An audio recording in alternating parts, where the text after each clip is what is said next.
Welcome to Pretty Crafty. Today we're going to be making this unique and colorful drip paint pot. You will need a flower pot, a paper cup, and different colored craft paints. Take your paper cup and pour some paint into the bottom.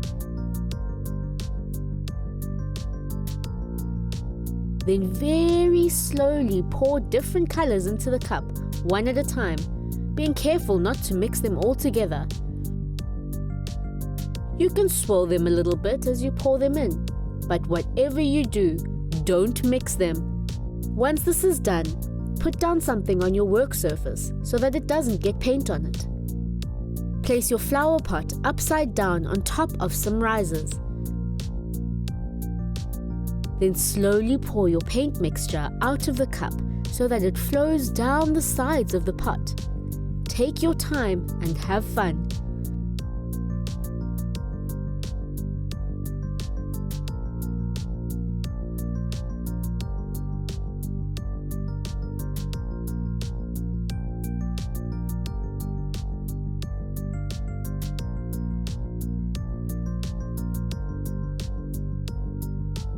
Wait for your pot to dry, and just like that, you are done.